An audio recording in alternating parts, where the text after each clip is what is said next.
August মাস স্বাধীনতার মাস। কালের যাত্রাপথে এ মাস সাক্ষী থেকেছে শহর কলকাতার বুকে ঘটে যাওয়া নানা ঐতিহাসিক মুহূর্তের।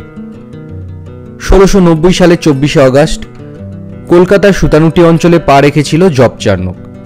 তবে তার কলকাতা নগরী পত্তনের কাহিনী আজ থেকে অনেক আগেই মিথ্যে প্রতিপন্ন হয়েছে। 20শে অগাস্ট 1828 রাজা রামমোহনের অধিনায়কত্বে কলকাতায় প্রতিষ্ঠিত হয়েছিল নিরাকারবাদী ব্রাহ্ম সমাজ, যার পরবর্তী একটি ভগ্নাংশ অস্তিত্ব এখনও এ শহরে বর্তমান।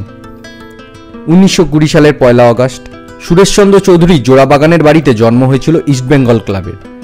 তারপর বাকিটা ওই যাকে বলে ইতিহাস।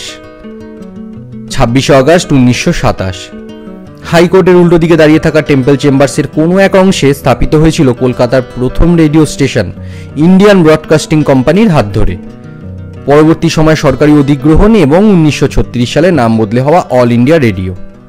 আবার ওই একই দিনে 1955 সালে মুক্তি পেয়েছিল পথের পাঁচালী। ভারতীয় চলচ্চিত্র সাক্ষী হয়েছিল এক যুগসন্ধিক্ষণের। বিশ্ব মানচিত্রে আবার পা পড়েছিল ভারতীয় চলচ্চিত্রের, এইবার সদর্পে।